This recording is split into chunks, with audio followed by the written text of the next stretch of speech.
This is Valley News Live at 5.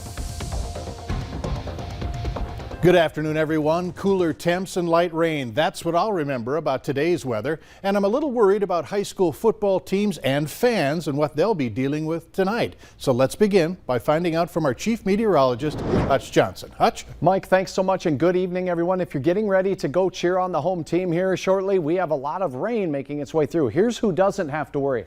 If you're from the Devil's Lake area straight south into the western James River Valley, things are quieting down there. But all of this is very slowly moving to the north and east heading into your evening hours at only 15 miles per hour. So even though we don't have areas of locally heavy rain, we just have persistent soggy showers in Lakes Country. Again, moving northeast at 15 miles per hour. Things are quiet now in northwest Minnesota, but everything is moving in your general direction. Right now, I do think if you're in Becker County, look how wide this swath of rain is all the way down to Wheaton. That's going to be moving over your area at 15 miles per hour. It's going to rain there probably the most.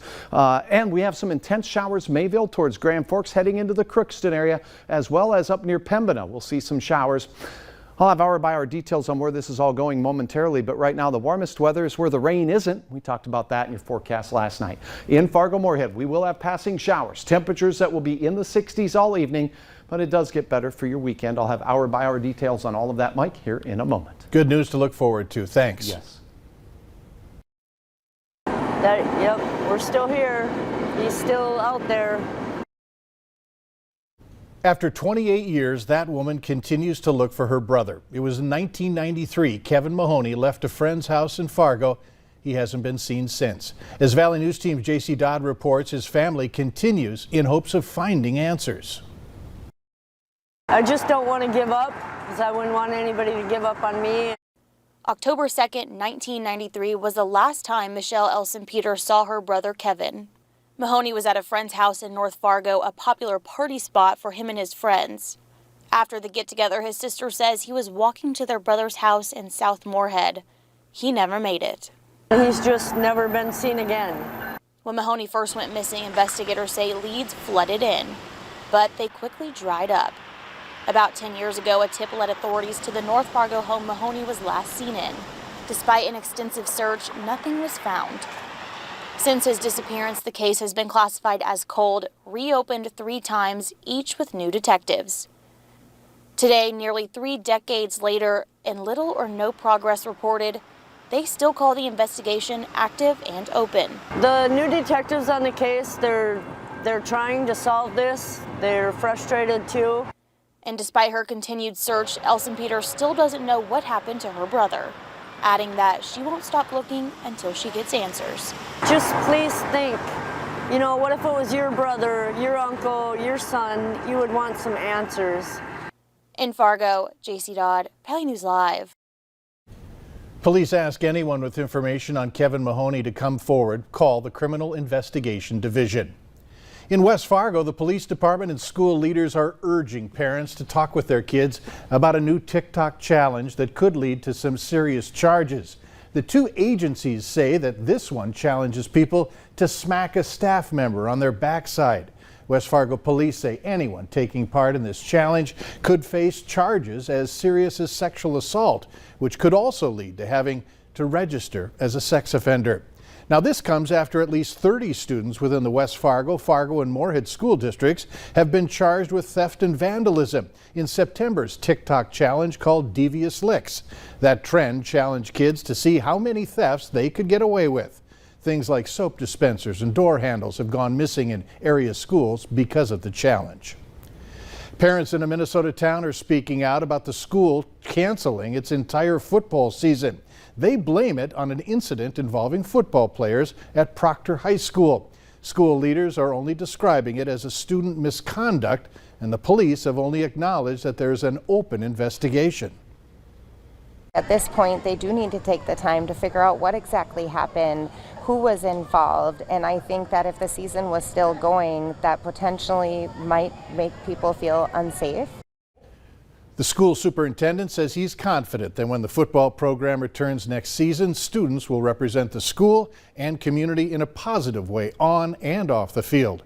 Proctor's a town of about 3,000 people. It's located just west of Duluth.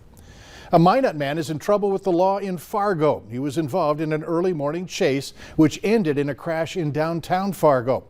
Shortly after midnight, they tried pulling a car over, but the driver kept going and eventually hit another vehicle.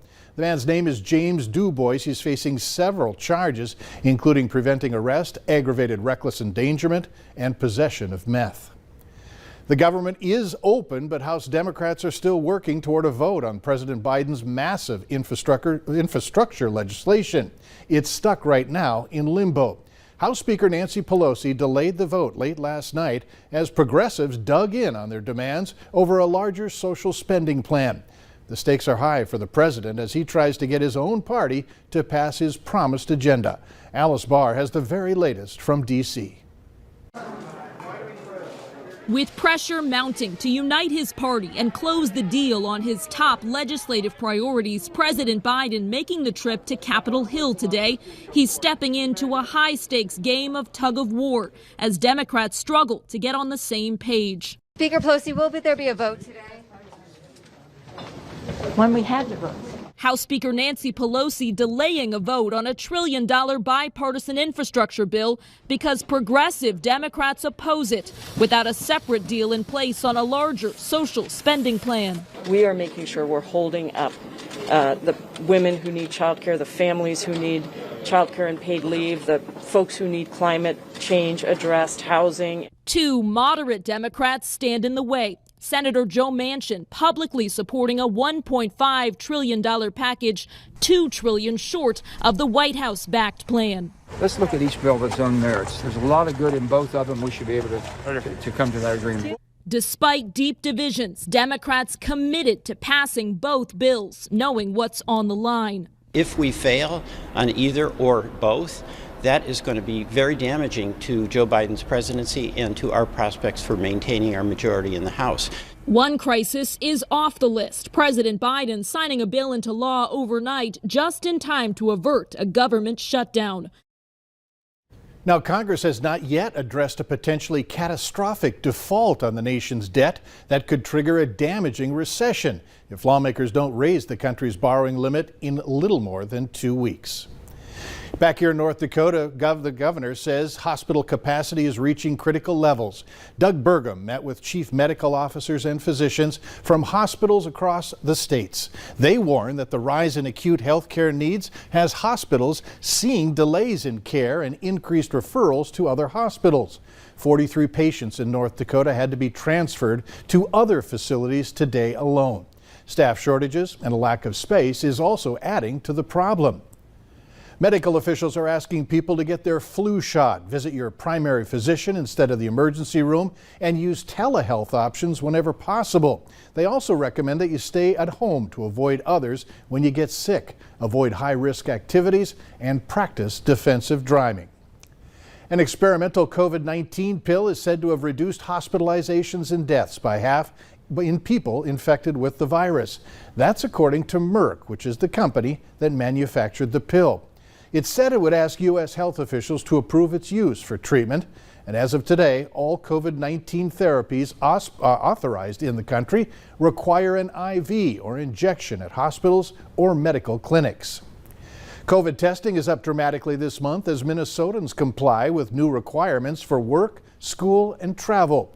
On June 29th, the state recorded almost 8,000 COVID tests. Then 3 months later, there were more than 33,000 tests. Nearly 7% of the tests are coming back positive right now, which is above the state's caution threshold of 5%. There are now 233 Minnesota schools that have had 5 or more COVID cases in students or staff since the start of the school year. The state's health department says more than 2,000 cases were linked to schools over the past couple of weeks.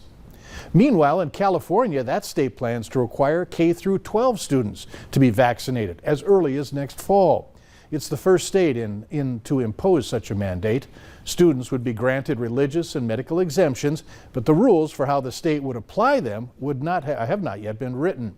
Any student who refuses to take the vaccine would be forced to complete an independent study course at home. People will be attending church tonight in Grand Forks. Up next, we'll go live to talk about traffic before the big concert. And in weather, we have some beautiful fall colors out there, and a look at the Minnesota foliage map shows that we're reaching that peak color in northwest Minnesota and much of Lakes Country. Soggy day today, and we do have some improvement, but I'll have hour-by-hour details on where the showers are heading tonight so you can plan your evening and weekend ahead next.